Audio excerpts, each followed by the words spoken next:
दही सनातन धर्म में पवित्रता और शुभता का प्रतीक माना जाता है। घर से निकलते वक्त दही चीनी खाना शुभ माना जाता है। दही न सिर्फ हमारे आहार का अहम हिस्सा है, बल्कि कई धार्मिक कार्यों में भी इसका इस्तेमाल किया जाता है। पूजा पाठ के दौरान दही भगवान को चढ़ाया जाता है। पूजा में काम आने वाले पंचामृत में भी दही का इस्तेमाल किया जाता है। हवन अनुष्ठानों में भी इसका इस्तेमाल किया जाता है। दही से जुड़े कुछ शकुन और अपशकुन हैं जो जीवन में शुभ और अशुभ होने के संकेत देते हैं। क्या है दही से जुड़े शकुन?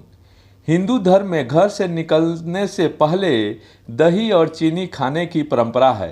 अहम कार्य या नए काम की शुरुआत करते हुए जाने से पहले दही चीनी खाना शुभ माना जाता है। मान्यता है कि दही चीनी खाने से काम सफल होता है और मन को शांति मिलती है। माना जाता है कि दही ग्रहों के प्रतिकूल प्रभावों को कम करने में भी मदद करता है। कुंडली में चंद्रमा की कमजोर स्थिति को मजबूत करने के लिए दही का सेवन करना लाभदायक माना जाता है। राहु की शांति के लिए काले तिल और दही का दान करने से अशुभ प्रभावों में कमी आती है। क्या है दही से जुड़े अपशकुन? दही का गिरना अशुभ संकेत माना जाता है। इससे सुख समृद्धि में कमी आती है और घर में कलह होता है।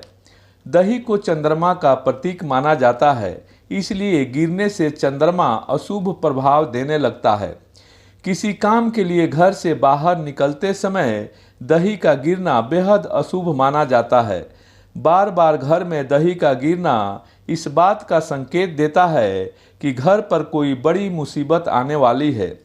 यदि दही गिर जाए तो चंद्रदेव और शिव जी से माफ़ी मांगनी चाहिए और ध्यान रखना चाहिए कि गिरे हुए दही पर पैर नहीं रखना चाहिए।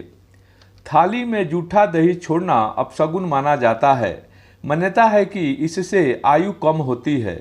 रामायण की कथा के अनुसार जब हनुमान जी माता सीता को ढूंढने के लिए लंका पहुंचते हैं और रावण के महल के अलावा उसके भोजनालय में भी जाते हैं, जहां उन्हें रावण की जूठी थाली रखी दिखती है।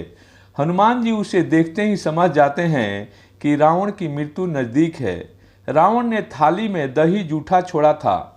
थाली में दही जूठा छोड़ने से आयु क्षीण होती है, इसलिए थाली में जूठा दही छोड़ने की गलती नहीं करनी चाहिए।